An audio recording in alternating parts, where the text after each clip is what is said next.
వచ్చినాక ఈ తూప్రాన్ చుట్టుపక్కల భూముల ధరలు 2 అంతలు 3 అంతలు కాలేదా? 10 లక్షలకు లేని భూమి ₹1 కోటి చేసిండు కేసీఆర్ వచ్చినాక. పెరగలే? ఎవరైనా బిడ్డ లగ్గం ఉన్నదో దవాఖానలో పడ్డదో చదువులు ఉన్నాయంటే ఒక అర్ధ బిగడ అమ్ముత అయిపోయింది. ఇవాళ పరిస్థితి ఏమైంది? రేవంత్ రెడ్డి వచ్చినాక అమ్ముడు పోతున్నాయా? ఎవరన్నా మన దిక్కు మరీ చూస్తుండా అరే ఆపత్తుకున్నదిరా మొన్నటిదాకా ₹1 కోటికి అడుగు తీయలే, ఇప్పుడు 50 లక్షలకు తీసుకోరా అంటే కూడా వస్తలేడు. వస్తుండే ఎవడన్నా? ఒక్కటైతే అయింది చెల్లె రేవంత్ రెడ్డి వచ్చినాక. భూముల ధరలు పాతాళానికి, బంగారం ధరలు ఆకాశానికి. అయిందా లేదా? నిజమా కాదా? మరిగా ఎందుకు ఓటేయాలి ఈ కాంగ్రెస్ కు? ఏం చేసింది ఈ తూప్రాన్ కు?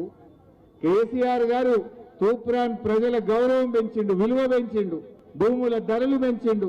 అరే నేను ఇప్పుడు ఆనంగా వచ్చిన అదేమో చౌరస్తా, నర్సాపురం చౌరస్తా, ఇంకా అవతల అల్లాపూర్కి వెళ్ళి వచ్చిన. నేను ఆడికెళ్ళి వస్తుంటే ఆ బండి మీద నిలబెట్టిరు నన్ను. అది ఎప్పుడు కింద పడుతున్నానంత భయం అవుతుంది. అన్ని పొక్కలే రోడ్డు మీద. కేసీఆర్ నున్నగా ఆ కొన నుంచి ఈ కొనకు డాంబర్ రోడ్ వేస్తే 2.5 ఏళ్ల కాంగ్రెస్ గవర్నమెంట్ల ఆడాడ రోడ్డు పొక్కలు పట్టే ఇంత డాంబర్ కోసే తెలివని ఉన్నదా ఈ కాంగ్రెస్ వాళ్ళకు? ఇంకా ఏ ముఖం పెట్టుకొని సిగ్గు లేకుండా వచ్చి ఓట్లు అడుగుతున్నారో నాకైతే అర్థమైతలేదు. ఏమైనా చేసిండ్రా వీళ్ళు కనీసం? అరే కేసీఆర్ ఇంత మంచి రోడ్డుకు వేస్తే యానంలో ఇంత డాంబర్ పొక్కలలో ఇంత డాంబర్ కోసే తెలివన్న లేదా? ఎన్ని గుంతల్లో చూసి 40-45 గుంతలను లెక్క పెట్టి ఆడికెళ్ళింది దాకా. అన్ని పొక్కలే పడ్డాయి రోడ్డు. కొత్త రోడ్డు వేసిన ముఖం లేదు కానీ వేసిన రోడ్డుకి ఇంత డాంబర్ కోసే తెలివన్న లేదా ఈ కాంగ్రెస్ వాళ్ళకు? నేను అడుగుతా ఉన్నా. ఇవాళ కేసీఆర్ గారు ఉండగా మీకోసం తూప్రాన్లా మంచి దవాఖానా కట్టించండి, 50 పడకల ఆసుపత్రి కట్టించండి. ఈ కాంగ్రెస్ వాళ్ళు వచ్చినాక ఏం దరిద్రమో ఏందో.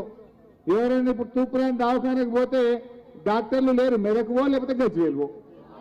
ఎలగొడుతున్నా లేదా? ఆనాడు కేసీఆర్ ఉన్నప్పుడేమో ఎవరు వచ్చినా మంచిగా డాక్టర్లను పెట్టి 20 మందిని పెట్టి అంబులెన్స్ని పెట్టి బిడ్డొస్తే కాన్పు చేసి కేసీఆర్ కిట్ ఇచ్చి తల్లిని పిల్లని మీ గల్లీలు వచ్చి దించిపోయింది. ఈ కాంగ్రెస్ వచ్చింది, డాక్టర్లు లేరు, గజ్వేల్ పోండ్రి, డాక్టర్లు లేరు, తూప్రాన్ పోండ్రి. ఇది ఆ కాంగ్రెస్ చేసిన నిర్వాహకం. ఏమైంది? భూముల ధరలు పడిపోయాయి, దవాఖానలు పోతాయి, డాక్టర్లు లేరాయి, రోడ్డు చూస్తే పొక్కలు పడే. ఏమన్నా ఒక్కటన్నా అయిందా చెల్లె? గీడ స్కూల్ ఉంటుంది, గాడ ఎంత మంచి కట్టించినాం స్కూల్. ఒకప్పుడు అది కూలిపోతుండే. నేనే పోయి ఒకనాడు కొబ్బరికాయ కొడితే బ్రహ్మాండంగా గజ్వేల్లో పిల్లలకు మంచి స్కూల్ కట్టించినాం, గురుకుల పాఠశాలలు పెట్టినాం. ఇంకా నర్సాపూర్ చౌరస్తాలు ఇప్పుడు రాంగ్ అదేం జంక్షన్ ఉంటుంది, ఇక నీళ్లు పడుతుండే మంచిగా, దుమ్ము కొట్టుకపోయింది ఇప్పుడంతా. ఆ బండి మీకేళ్ళు చూస్తే నీళ్లు పట్టలే, మొత్తం దుమ్ము కొట్టుకపోయింది. అది ఆ చెట్లన్నీ సగం చూసి ఉండదు, ఎండిపోయినాయి మొత్తం. చెట్లకు నీళ్లు పోసే తెలివని ఉన్నదా ఈ కాంగ్రెస్ వాళ్ళకు? ఏం చేసింది ఈ గజ్వేల్కు, ఈ తూప్రాన్కు అని నేను అడుగుతా ఉన్నా. ఒకటైతే అవుతుంది, నర్సారెడ్డి మైనంపల్లి హనుమంతరావు నాది పెత్తనం అంటే నాది పెత్తనం అని ఆధిపత్యం కోసం ఇద్దరు కొట్లాడుకుంటారు. నా వాళ్ళకి టికెట్ అంటే నా వాళ్ళకి టికెట్ అని ఆధిపత్య పోరు నడుస్తుంది తప్ప అభివృద్ధి బాట మాత్రం నడుస్తలేదు. ఇలా తూప్రాన్ ప్రజలు ఆలోచించాలి, ఆధిపత్యం గెలవాలన్నా అభివృద్ధి గెలవాలన్నా? మనకు ఆధిపత్య పోరు కావాలన్నా తూప్రాన్ అభివృద్ధి కావాలన్నా?